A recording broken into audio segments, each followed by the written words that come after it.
Hello friends, welcome to Vaishu with Kavi. இன்னைக்கு என்ன video பார்க்க போறோம்னு பார்த்தீங்கன்னா, வைஷுமாக்கு என்ன ஆச்சு அந்த வீடியோ தான் பார்க்க போறோம். நேத்து வந்து வைஷு பாப்பா எப்படி இருந்தா அப்படின்னு சொல்லி நான் வீடியோ போட்டிருந்தேன். அதுல வந்து நிறைய பேரை என்னாச்சு பாப்பாக்கு அடுத்து என்னாச்சு சொல்லுங்கன்னு சொல்லி கேட்டிருந்தாங்க. நம்மளுடைய சப்ஸ்கிரைபர் வந்து ஒருத்தரா இருந்தாலும் வந்து அவங்க வந்து எனக்கு ரொம்ப ரொம்ப முக்கியம். ஏன்னா ரொம்ப ரொம்ப வேல்யூபிளான சப்ஸ்கிரைபர் தான் சொல்லணும். ஓகே, அவங்களுக்காக வந்து கமெண்ட்டுக்கு ரிப்ளை பண்றதுக்கு பதிலாக வீடியோவா போட்டுடலாம். நிறைய பேர் வந்து கேட்டுக்கிட்டே தான் இருந்தாங்க, வைஷுமாக்கு எப்படி ஆச்சு, பர்த்டே ஆச்சா, இடையில ஆச்சா, பிறந்தப்ப வந்து அழுதாளா, இது மாதிரி நிறைய கொஸ்டின் ஸ்பெஷல் சைல்டுடைய பேரண்ட்ஸ் எல்லாம் கேட்பாங்க.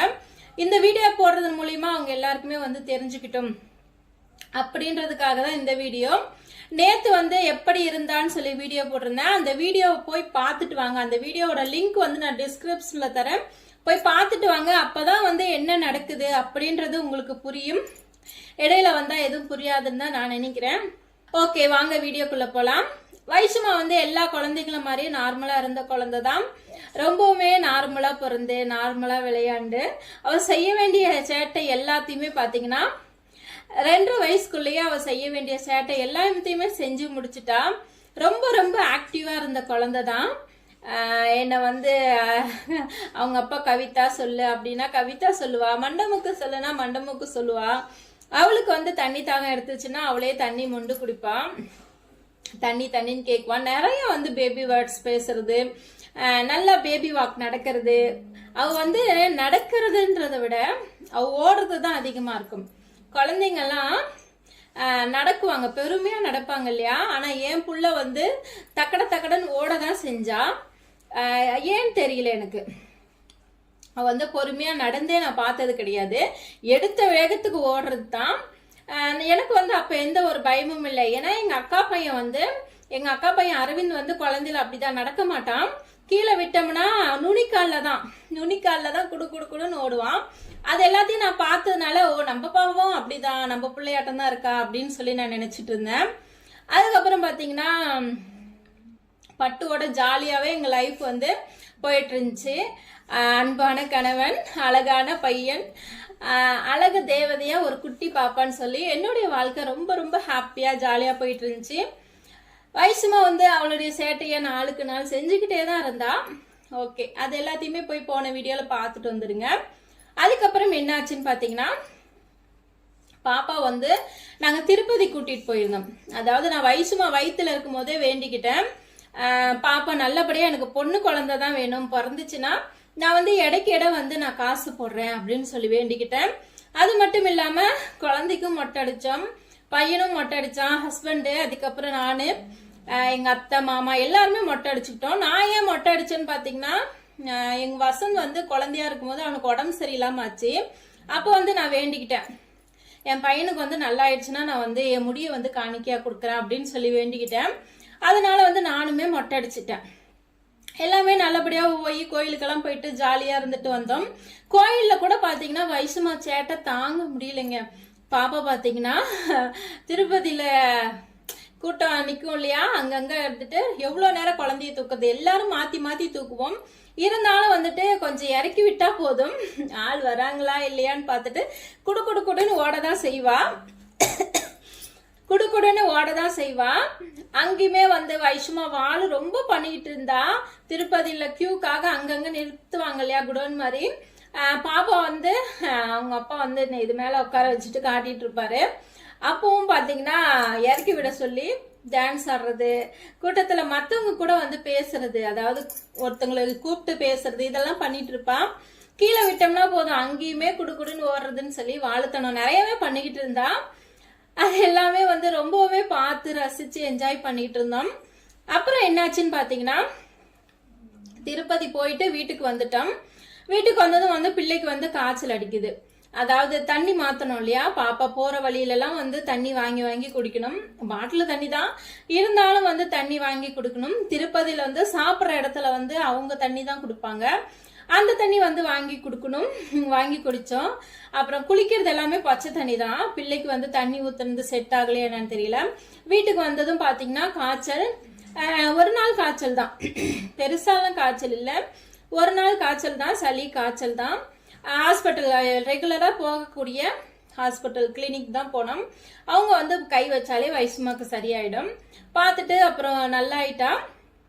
உடனே நாங்கள் திருப்பதியிலேருந்து வந்து ஒரு 2 நாளைக்கு உடனே வந்து நாங்கள் ஊருக்கு கிளம்புறோம். தீபாவளி வருது, அதுக்கு வந்து அம்மா வீட்டுக்கு போகலான்னு சொல்லிட்டு வாங்கிட்டு வந்த லட்டு, அப்புறம் திருப்பதியிலேருந்து அக்கா பிள்ளைங்களுக்கு வாங்கிட்டு வந்த வளையல் மணி எல்லாம் எடுத்துக்கிட்டு நான் வந்து ஊருக்கு போகிறேன். ஊருக்கு போகிற வரைக்குமே எனக்கு வந்து தெரியல. வைஷ்மா வந்து நல்லாவே தான் கூட்டிகிட்டு போயிட்டு இருக்கேன். பாப்பா வந்துட்டு பார்த்தீங்கன்னா ஜுரம் அடித்த குழந்தை என்ன பண்ணும், அம்மா தூக்கு தூக்குன்னு தூக்கியே வச்சுக்க சொல்லணும் இல்லையா, அதே மாதிரி தான் அவளும் தூக்கு தூக்குன்னு சொல்லி நானும் தூக்கி வச்சுக்கிட்டு அவளை எவ்வளோ கம்ஃபர்டபுளாக பார்த்துக்க முடியுமோ அவ்வளோ கம்ஃபர்டபுளாக வந்து பார்த்துக்கிட்டு நான் வந்து ஊருக்கு கூட்டிகிட்டு போனேன். ஊருக்கு போனதும் பார்த்தீங்கன்னா வந்து அந்த அட்மாஸ்பியரை பார்த்ததுமே ரொம்ப ஹாப்பி ஆயிட்டா.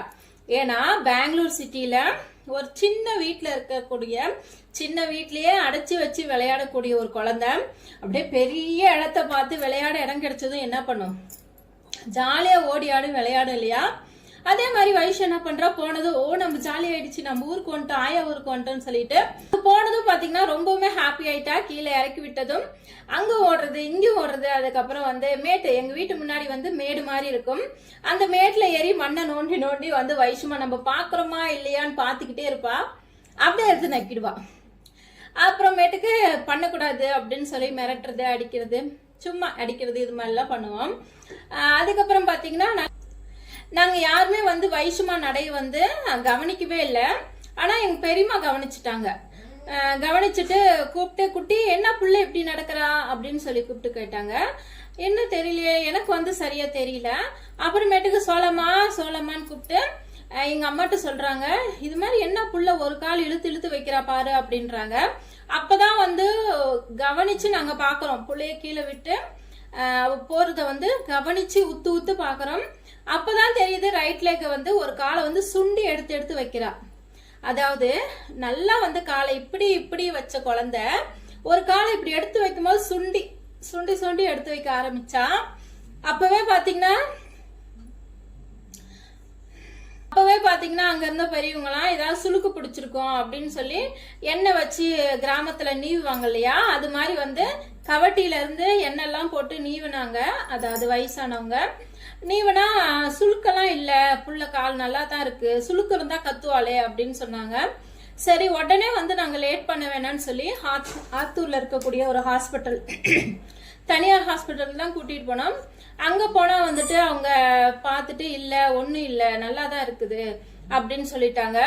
இருந்தாலும் நாங்க வீட்டுக்கு வந்துட்டு எங்களுக்கு வந்து மனசே அறல, நல்லா இருந்த பிள்ளை இப்படி நடக்குது என்ன பண்றதுன்னு சொல்லிட்டு அந்த சமயத்துல எங்க அம்மா தோடெல்லாம் வந்து அடமானம் வச்சுட்டு எங்களை வந்து ஹாஸ்பிட்டல் கூட்டிட்டு போறாங்க. அதாவது சேலத்துல இருக்கக்கூடிய ஒரு பெரிய ஹாஸ்பிட்டலுக்கு வந்து போக சொல்லி எங்க பாய் வீட்டுல சொல்றாங்க. அவங்க சொன்னபடியே நாங்க வந்து அந்த ஹாஸ்பிட்டலுக்கு வந்து போறோம். போயிட்டு அவங்க வந்து பார்த்துட்டு அவங்க மருந்து எடுத்ததும் மருந்து கொடுக்கல. அவங்க ஃபர்ஸ்ட் வந்து எல்லாம் பாக்குறாங்க. ஃபர்ஸ்ட் வந்து எடுத்ததும் வந்து சிடி ஸ்கேன் எல்லாம் பண்ணல பாப்பாக்கு. எடுத்ததுமே எம்ஆர்ஐக்கு தான் போனாங்க. என்னத்துக்கு எம்ஆர்ஐ போனாங்கன்னு எங்களுக்கே தெரியல. எம்ஆர்ஐ ஸ்கேன் பண்ணிட்டு ஸ்கேன்ல எந்த ரிப்போர்ட் எதுவுமே இல்ல, ஃபால்ட் இல்ல, நல்லா தான் இருக்கு, பிள்ளைக்கு வந்து நரம்பு தான் எங்கன்னா பிடிச்சிருக்குன்னு சொல்லிட்டு அவங்களுமே வந்து மருந்து தான் கொடுத்தாங்க. மெடிசன் தான், நியூரோ சொல்லி தான் ஒரு பேர் வரும், அந்த மெடிசன் தான் கொடுத்தாங்க. அதை தான் வந்து அவங்க சொன்னபடி வந்து மருந்து மாத்திரை 10 நாளைக்கு கொடுத்துட்டு திருப்பி வாங்கன்னு சொன்னாங்க. அதே போல வந்து நாங்க வந்து 10 நாள் விட்டு திருப்பி போனோம். அவங்க வந்துட்டு திருப்பவும் வந்து எம்ஆர்ஐ பண்ணணும்னு சொன்னாங்க. அதாவது எம்ஆர்ஐ பண்ணணும்னு சொன்னாங்க. ஓகேன்னு சொல்லிட்டு எம்ஆர்ஐ வந்து திருப்பவும் பண்றோம். எம்ஆர்ஐ பண்றது பெருசு இல்லைங்க, அவளை வந்து அந்த மருந்து ஊத்தி தூங்க வைக்கிறதுக்குள்ள அந்த வார்டுல நாங்க படுற பாடுபடாத பாடா இருக்கும், தூங்கவே மாட்டா. அப்ப கூட ஸ்டார்டிங்ல ஹாஸ்பிட்டல் போகும்போதெல்லாம் பார்த்தீங்கன்னா துருன்னு தான், கீழே இறக்கி விட்டா சேர் மேல ஏறி உட்காருறது, இது மாதிரி எல்லாம் நிறைய விஷயம் பண்ணிட்டு இருப்பா. அப்புறமேட்டுக்கு அவங்களும் பார்த்துட்டு அந்த ஸ்கேன்லயும் பாத்தீங்கன்னா பாப்பாவுக்கு வந்து எந்த பிரச்சனையும் இல்லை அப்படின்னு தான் வருது ரிப்போர்ட்டு. ஓகே, அவங்களுக்கே வந்து என்ன பண்றதுன்னு புரியல. பிசியோதெரப்பி எல்லாம் பண்ணி கொடுத்துட்டு திருப்பவும் வேற மாத்திரை மருந்து சேஞ்ச் பண்ணிட்டு பார்த்துட்டு வாங்க பார்க்கலாம் அப்படின்னு சொல்லி அனுப்பிச்சாங்க. அதே போல திருப்பியும் 1 வீக் கழிச்சு வர சொன்னாங்க. 1 வீக் கழிச்சு போய் பார்த்தோம்னா கழிச்சு வர சொன்னாங்க. அதே மாதிரி அவங்க சொன்னபடியே எக்ஸசைஸ் அவங்க சொல்லி கொடுத்ததெல்லாம் வீட்டில் செஞ்சுட்டு திருப்பி ஹாஸ்பிட்டல் போனோம்னா பார்த்துட்டு சொல்றாங்க அவங்க வந்துட்டுமா இந்த இதுக்கு வந்து மெடிசன் இல்லைம்மா, எங்க கிட்ட இல்ல, இந்த இதுக்கு வந்து ட்ரீட்மெண்ட் எங்க கிட்ட இல்ல, நீங்க வந்துட்டு வேற ஹாஸ்பிட்டல் போயிடுங்க, நாங்க வந்து எழுதி தரோம் அப்படின்னு சொல்லிட்டு எழுதி கொடுத்தாங்கங்க. எந்த ஹாஸ்பிட்டல் எழுதி கொடுத்தாங்கன்னு பாத்தீங்கன்னா வேலூருக்கு தான் எழுதி கொடுத்தாங்க. வேலூர் அப்படின்னாலே நிறைய பேருக்கு தெரிஞ்சிடும் எந்த ஹாஸ்பிட்டல்னு சொல்லி. அதே ஹாஸ்பிட்டல் தான், அதே ஃபேமஸ் ஹாஸ்பிட்டலுக்கு தான் போயிருந்தோம். அந்த ஹாஸ்பிட்டல் பேரெல்லாம் சொல்றதுக்கு எனக்கு வந்து விருப்பம் கிடையாது. போயிட்டு அங்க வந்து போனதும் வந்து ட்ரீட்மெண்ட் ஸ்டார்ட் பண்ணாங்கன்னா கண்டிப்பா வந்து ஸ்டார்ட் பண்ணலைங்க. போனதும் பாத்தீங்கன்னா ஃபர்ஸ்ட் வந்து பிளட் டெஸ்ட், யூரின் டெஸ்ட், இஜி, அப்புறமேட்டுக்கு இஜின்னு ஒன்று இருக்குது, அப்புறமேட்டுக்கு பாத்தீங்கன்னா எம்ஆர்ஐ, இன்னும் நிறைய டெஸ்ட் லிஸ்ட் நீண்டுகிட்டே இருக்கும். ஒரு டெஸ்டா பாத்தீங்கன்னா எடுக்கிறதுக்கு உடனே எடுக்க மாட்டாங்க. 10 நாள், 20 நாள், 30 நாள் இப்படின்னு சொல்லி ட்ரீட்மெண்ட் ஸ்டார்ட் பண்றதுக்குள்ள பாத்தீங்கன்னா, அதாவது சேலத்துல வந்து நடந்துட்டு இருந்த பிள்ளை அதுவும் நடக்கிறது எப்படி நடப்பான்னு பாத்தீங்கன்னா, காலை இழுத்து இழுத்து வச்ச பிள்ளை கிராஸ் லெக் நடக்க ஆரம்பிச்சா, இப்படி இப்படி இப்படி இப்படி நடக்க ஆரம்பிச்சா. அப்படி வந்து நடந்துட்டு இருந்த பிள்ளை இவங்க ட்ரீட்மெண்ட் எல்லாம் எல்லா டெஸ்டையும் முடிச்சுட்டு ட்ரீட்மெண்ட் ஸ்டார்ட் பண்றதுக்குள்ள என் பிள்ளையோடைய நடையே போயிடுச்சுங்க. நடந்துட்டு இருந்த பிள்ளை நடக்கிறது இல்ல, நின்றுட்டு இருந்த பிள்ளை நிக்கிறது இல்ல, எதையாவது வந்து புடிச்சுக்கிட்டு தான் நடப்பேன் அப்படின்னு அவளுக்கே வந்து இது இருந்துச்சு. அதுவுமே வந்து போயிடுச்சு. அட்மிட் பண்ணும்போது என்ன கண்டிஷன்ல இருந்தான்னு பாத்தீங்கன்னா, பாப்பா காலெல்லாம் நடுங்கும். அதாவது நிக்க வச்சோம்னா இந்த காலெல்லாம் அப்படியே அதிரும். புள்ள வந்து பயப்படுறாளா இல்லையான்னு தெரியல, ஆனா காலெல்லாம் அதிருங்க. நல்லா நின்ன பிள்ளை, நடந்த பிள்ளை, காலெல்லாம் அதிரும். அதுக்கப்புறம் வந்து அவங்க ட்ரீட்மெண்ட் ஸ்டார்ட் பண்றாங்க. அட்மிட் பண்ணி ட்ரீட்மெண்ட் ஸ்டார்ட் பண்றாங்க. ஸ்டார்ட் பண்ணிட்டு எல்லாமே பண்ணிட்டு இதுதான் மருந்து, இதுதான் மாத்திரைன்னு சொல்லி கொடுக்குறாங்க. ஓகே, அவங்க சொல்றது தானேன்னு சொல்லிட்டு அவங்க சொல்றபடி வந்து மருந்து மாத்திரை கொடுத்துட்டு இருந்தோம். அதை கொடுத்து இம்ப்ரூவ்மெண்ட்ஸ் வந்துச்சான்னா ரொம்ப எல்லாம் வரலங்க. அதாவது அதிர்ற கால் வந்து அதிர்றது நின்றுச்சு. தெரப்பி எல்லாம் சொல்லி கொடுத்தாங்க, அது எல்லாமே பண்ணணும். ஆனா பாத்தீங்கன்னா நடக்க ஆரம்பிச்சாலா, முன்னாடி இருந்த நிலைமைக்கு வந்தாலான்னா இல்ல, போனதுதான்.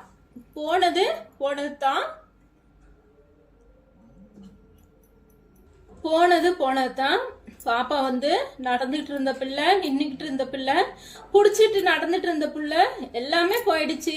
அதுக்கப்புறம் பாத்தீங்கன்னா முட்டி போட்டு மூமெண்ட்ஸ் பண்ணுவா, பேசுறது எல்லாமே கூட ஸ்டாப் ஆயிடுச்சு. அதாவது தண்ணி, வசந்த் அப்படியெல்லாம், வசந்த் இல்ல அவங்க அண்ணன் பேரு அசந்த் சொல்லுவா, அது சொல்ல மாட்டா.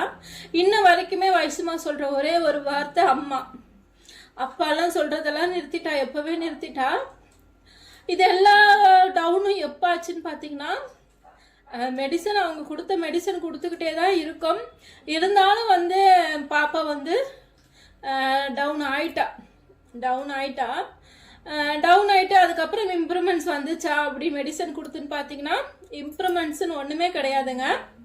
எப்படி இருக்கிறாளோ அப்படியே தான் இருக்கா. அதாவது முட்டி போட்டுட்டு இருக்க பிள்ளையா நாங்க முட்டி போட்டே தான் வச்சிருக்கோம். அதுக்கு கீழே டவுன் ஆல தவிர முன்ன இருந்த நிலைமைக்கு வந்து வரவும் முடியாதுன்னு சொல்லிட்டாங்க டாக்டர்ஸ். அப்புறம் வந்து லாஸ்டா வந்து ஜெனட்டிக் டெஸ்ட் பண்ணிடலாம் அப்படின்னு சொன்னாங்க. ஜெனட்டிக் டெஸ்ட்டுக்காக வந்து எவ்வளோ அமௌண்ட் வந்து பாத்தீங்கன்னா 18,000 20,000 தெரியல. ஜெனட்டிக் டெஸ்ட்டுக்கு வந்து கட்ட சொன்னாங்க. அதுவும் சரி பண்ணி பார்த்தலாம் அப்படின்னு சொல்லி அதையுமே செஞ்சோம். அதில் பாத்தீங்கன்னா வைஷுமாக்கு வந்து என்ன வியாதி அப்படின்னு சொன்னாங்க. அது என்னன்னு பாத்தீங்கன்னா ஆர்ஜினின் டெஃபிசியன்சின்னு ஒரு வியாதி. இந்த வியாதி வந்து லட்சத்துல ஒருத்தருக்கு தான் வரக்கூடியது.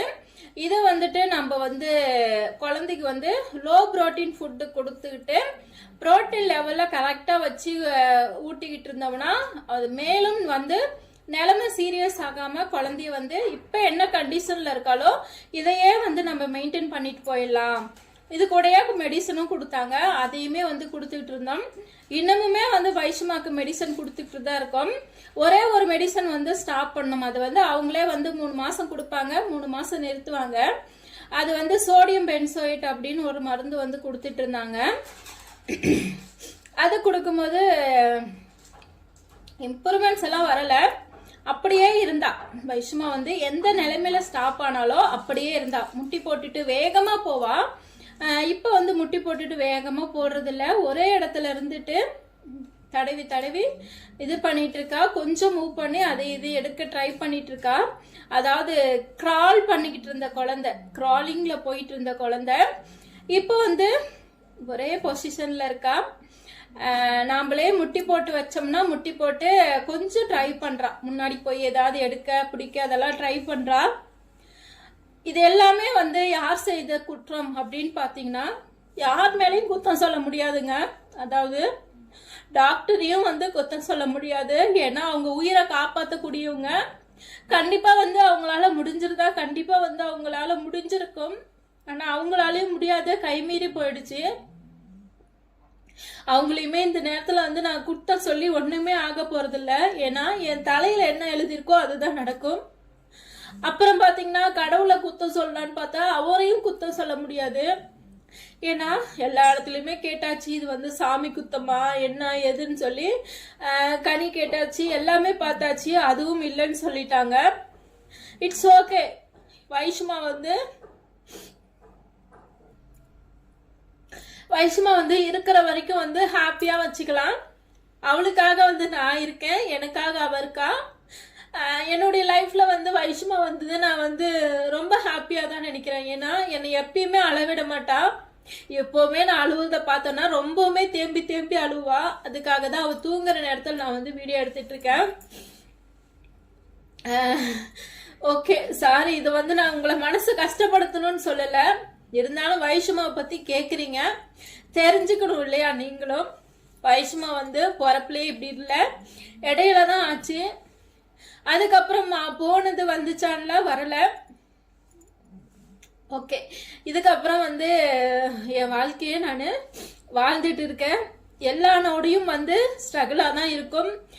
இவ்வளோ வந்து ஸ்ட்ரகிள்லையும் பார்த்தீங்கன்னா டாக்டரே முடியாது கைவிட்ட நிலைமையிலையும் கண்டிப்பா வந்து ஏதாவது ஒரு மிராக்கள் வந்து வைஷ்மா வாழ்க்கையில நடக்கும். பட்டு வந்து பழையபடி திரும்பி வருவா அப்படின்னு நம்பிக்கையில தான் நான் இருக்கேன்.